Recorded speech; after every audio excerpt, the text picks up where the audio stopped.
Interior, a dark living room. Night. Pale orange light creeps through the slightly billowing curtains, revealing patches of a living room in a modernised Victorian terrace. A corner sofa, television, and coffee table are visible.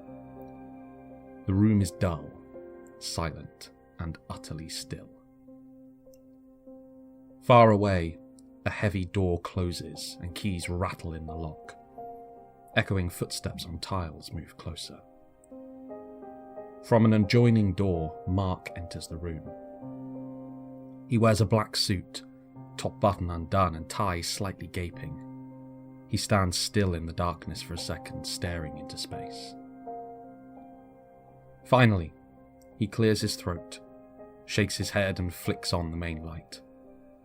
There are an unusual number of side lights in this room, each grouped together. He throws his keys, phone, and a folded piece of card down onto the dining room table, now visible. He pauses, squinting at the image on the sheet of card. Carefully, he lifts it parallel to his eyes. For a moment he stares, frowning at the image and the writing on the front. His hand tightens, causing new creases in the paper. Suddenly his eyes widen and he stops. It falls to the surface of the table. Mark. Shit. Groaning, he grabs his phone and makes his way to the other room, leaning on the door frame for support. The room is empty and still once more.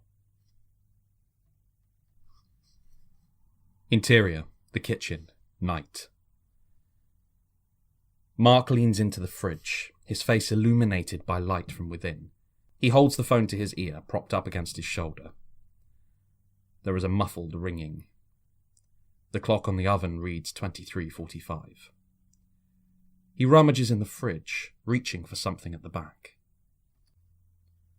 A muffled voice answers. Mark. Shelley? It's Mark. The muffled voice responds lazily. No, I know, but I had the thing, didn't I? He continues rummaging as the other person responds. Yeah. I feel weird saying good, but good, yeah. A relief, maybe, I don't know. Come here. He wrestles with something inside the fridge. No, sorry, not you. Look, it's been a long day. I don't think I'm going to make it tomorrow. The voice changes on the phone, a sharp tone. Wrestling a beer free from the fridge. No, I'm not drunk, The voice cuts him off, now shouting. Mark stands up and backs into the middle of the kitchen. He holds his phone to his ear with one hand and a beer in the other. He closes his eyes and bows his head. If you keep shouting, you're going to wake it... The voice retorts. Our son, Shelley. Our son. The voice continues shouting and Mark lifts his head. He rolls his eyes, slams the fridge door shut and leaves the room. I know, I'm sorry, but he'll get it. It's fine. He continues to speak, his voice now muffled by the wall. In the now dark kitchen, there is complete silence.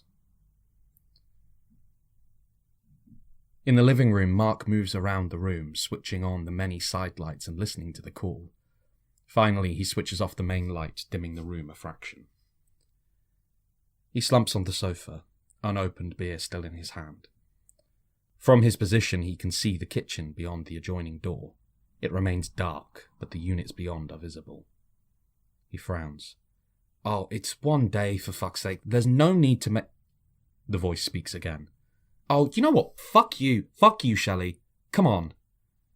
He hangs up and throws his phone onto the sofa. It bounces off and lands on the floor. Oh, Jesus Christ. He bends down to collect the phone and pauses as he looks at the screen. A photo of himself and a young boy. He closes his eyes and exhales hard, tosses the phone to one side, the image still visible. He opens the beer, grabs the remote and flicks on the TV.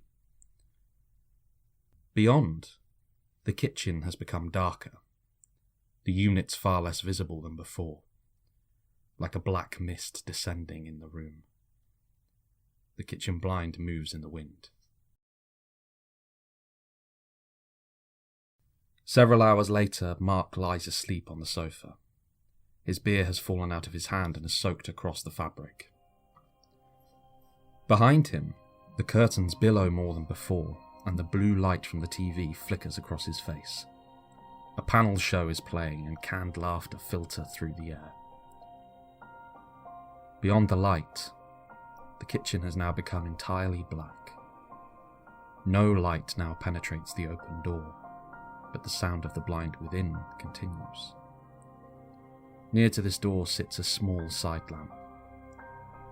As the clattering from within the gloom intensifies, and the curtains billow, the little light flickers. Mark, oblivious in his sleep, does not move. It flickers again and again. It begins to strobe violently before at last the little light dies. A breeze shifts Mark's hair, but he does not stir. The next light nearest to the kitchen begins to flicker, followed by another further into the room. One by one, slowly, more and more lights begin to flicker and die, until finally only one remains next to the sleeping man. The doorway to the kitchen seems to ooze shadow, quietening the warmer light from the remaining lamp. As the darkness approaches, Mark remains asleep, unmoved by its advance. The television program has ended and the credits roll. The light next to him flickers. He stirs slightly as it flashes. The curtains billow again, harder, the clatter from the kitchen louder. As the TV moves to dim night screen, the muffled voice of the announcer. And that's all we have time for today on E4, but we'll be back tomorrow at 7 p.m. We hope to see you then. Good night. The room falls silent. As this happens, the last light finally dies. The wind moves the lampshade hanging from the ceiling and tussles Mark's hair. Stillness, silence, and shadow claim the room, but for the purple light emanating from the TV. Mark lies still as slowly something unseen casts a shadow across his face. Suddenly he wakes up with a gasp and sits bolt upright. He breathes heavily. He looks around abruptly, but there is only the TV. He reaches over, flicking the switch of the side light off and then on. It bursts into warm light and Mark surveys the room. Nothing. The curtains are still and there is no sound from the kitchen. Then he notices the can on the sofa. Oh, for fuck's sake! In a rage, he grabs the can and launches it into the kitchen, still in complete darkness. He wipes his hand on his top and grabs his phone, making his way for the stairs. He takes one last look at the room before heading upstairs. The kitchen remains shrouded in blackness. From within, the sound of a can being crushed. Upstairs, Mark is in bed, his laptop perched on the edge, illuminating his face and a small dim light on the bedside table. The door is shut, but he glances at it. On his computer he watches YouTube, the sound and light making him an island in the gloom. He glances again towards the door. He groans, frustrated. Oh, come on, man. He turns up the sound on his laptop and shifts in the bed, blinking his eyes to stay awake. Slowly, sleep begins to claim him once more, and his eyes close. He lies alone and unseeing in the near darkness.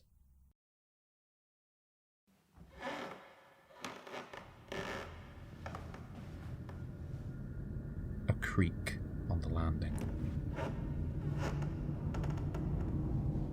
Something moves beyond the door. Mark remains oblivious, eyes shut. Another creak, this time louder, 2 steps on the landing.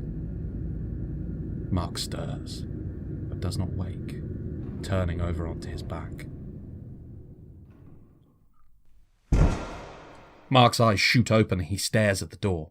He sits up, being careful to be quiet. He mutes the sound from his laptop. He sits completely still in the silence, breathing heavily. He edges a foot out of the bed, but immediately retracts it.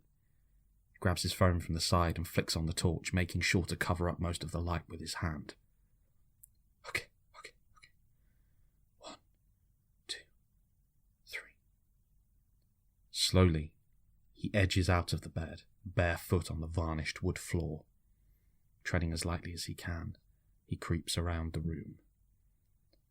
The light from his phone bounces off onto his face as he tries to keep it from the door. Cautiously, slowly, he finally reaches the door. Inches from his nose, he stares at the white wooden surface, face creased with indecision and fear. Gradually, he turns his head and presses his ear against the door. Nothing. He stands for a few more moments, eyes wide.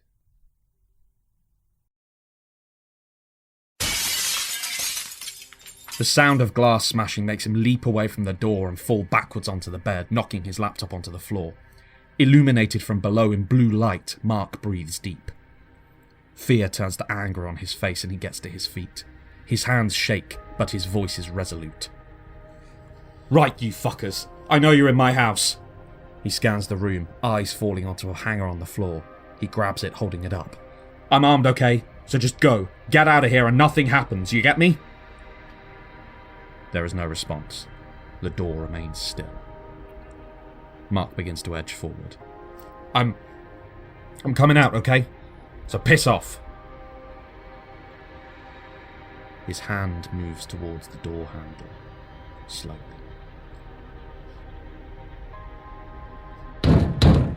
Something strikes the other side of the door and Mark jumps. His face turns to anger once again. The sound continues in the same pattern, getting louder. He holds the hanger aloft and screams as he runs for the door. Throwing it open, he puts his shoulder down to strike someone in the stomach. He charges into the hall and keeps going through... nothing. The hall is completely empty. He steadies himself on the wall and surveys the scene. Nothing and no one. Oh yeah, alright, very clever. Running away. He trails off. On the floor, there is a smashed photo frame. He reaches out to the wall and puts the light on in the hallway. Beyond him, the bedroom now appears darker. Mark bends down and examines the fragments. The photo is damaged, but only on the image of himself. He brushes the glass gently from it and touches the face of his son. In his room, the light from the laptop begins to flicker. With each flash, the room grows darker. Mark places the frame back on the side, attention caught by the strobe. He shines his phone light into the dark room, but it too begins to strobe.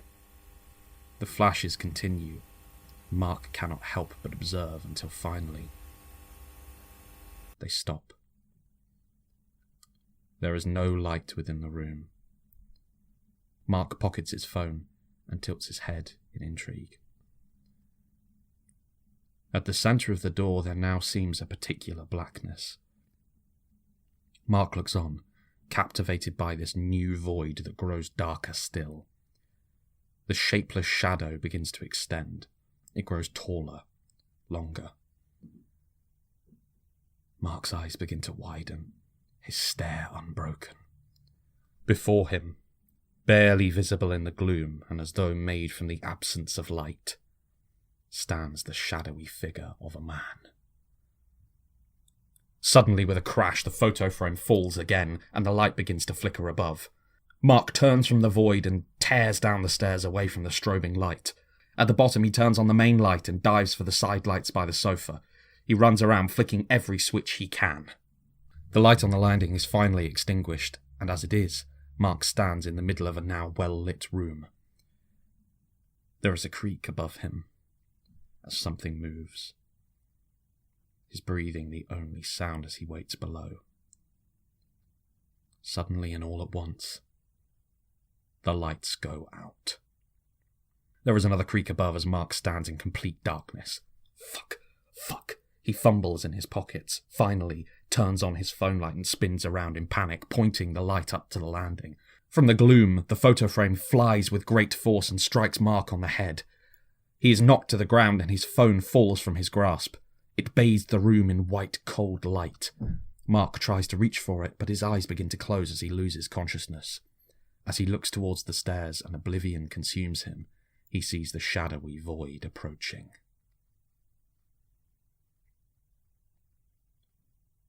Much later, the room is near black once again, the only light falling in from behind the curtains.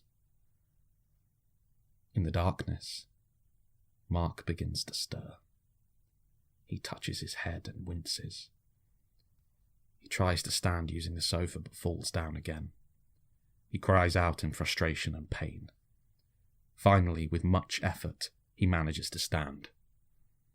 He extends his arms as he begins to walk. His steps are short and his breathing laboured. He whispers to himself, "Okay, shh, just be quiet. It's okay. It's okay. Ouch!" He has stubbed his toe. There is a creak on the stairs. Mark looks behind him, but you can't see anything in the dark. Oh, fuck! What the fuck is that? He trips over something unseen on the ground. A figure moves behind him, blocking the orange light from outside. The curtains billow and the blind in the kitchen shakes. Mark trips again, this time falling. He hits the ground hard, but turns over and crawls on. Behind him, a shadow looms out of the darkness. Suddenly, Mark stands and turns on the light. The shadow is gone, but all around him his belongings lie scattered and broken. Mark stares, his face bent into confusion. He breathes deep. Okay. Suddenly there is movement to the left. Mark spins in time to see a shoe hurtling towards his head. He bats it away with one hand and falls to the floor. A lamp flies at him, as if thrown. It hits him in the shoulder, as other objects around the room begin flying towards him. The light begins to flicker as before, and he tries to cover his head. Attempting to dodge the onslaught, he manages to reach the doorway to the hall.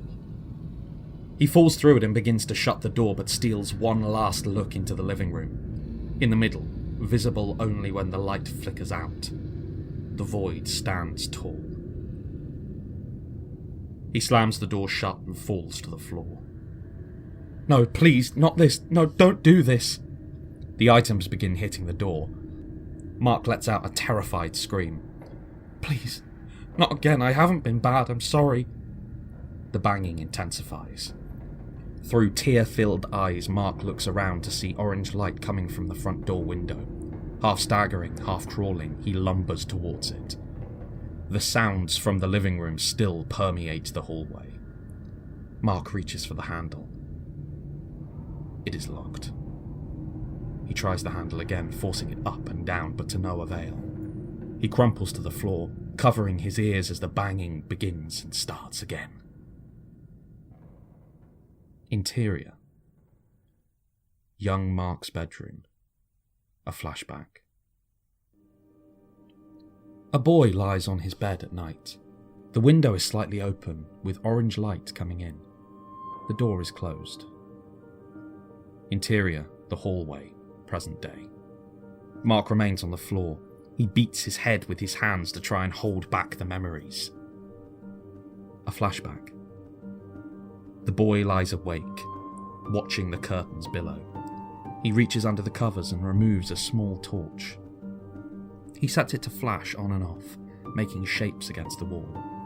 He smiles. The present. Mark stares down to the bottom of the hallway, trying to push himself through the door. The banging continues and his face is contorted with fear.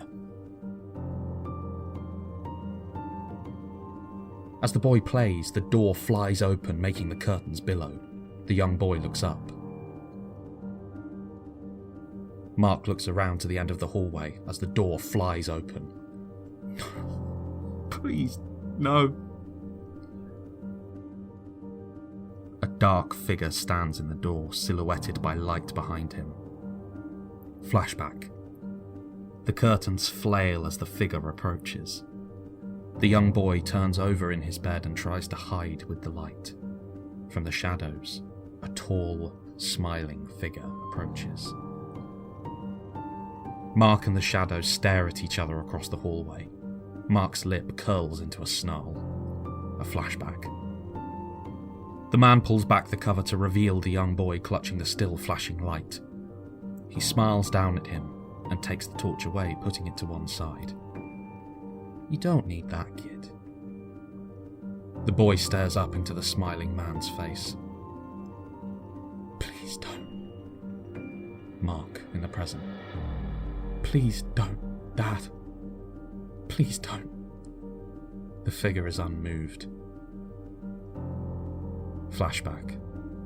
The man smiles, brushing back his son's hair. Oh, but Marky, it's our little secret. On the ceiling, the light from the torch continues to flash. The present. Mark stares at the shadowy image of his father at the end of the hallway, eyes still glistening with tears. Slowly he begins to stand. Please don't, Dad. Through the gloom, the figure begins to approach. No, stay there. You stay there. It does not stop. Please stay there. Please, please. It continues to approach.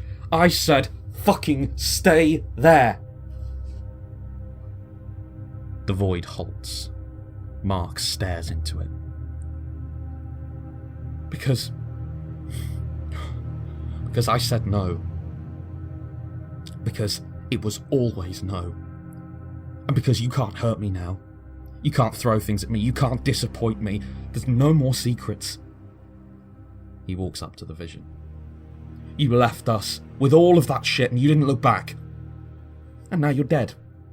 You left me again. The void doesn't move. Mark moves closer still. And you can never touch me again. The void tilts its head to one side. A flashback. The smiling man tilts his head. The present. Mark draws himself up to his full height. Why do I care about you still? Why do I miss you? Why do I care?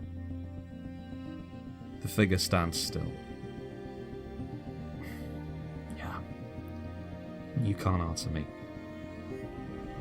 And you'll never be able to again. You're a fucking bastard for dying, you know that. I'm done with you.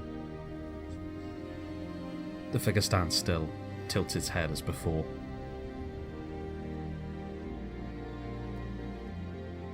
No, I am fucking done. The shadow has gone. Mark, standing tall, stares at the now empty space. His face resolute, but with tears in his eyes. He reaches out to the empty space. Mark now stands in the living room overlooking the table. Beyond the curtains, the first light of morning begins to appear. He looks around him, and all is where it should be. On the table, the order of service lies crumpled where he had left it hours before. He stares down at the smiling face of his father. At speed, he reaches down and tears the card in half, leaving it on the table. He sits on the sofa and notices the can on the floor. He picks it up and puts it on the table, brow furrowed. He lies down and closes his eyes, drifting into a deep sleep.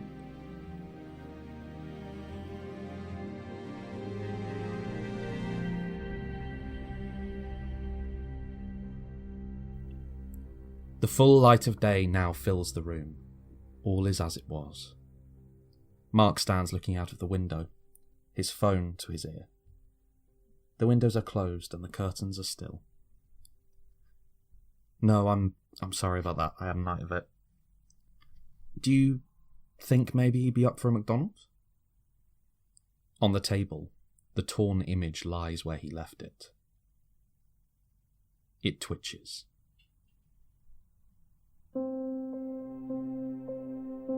The end.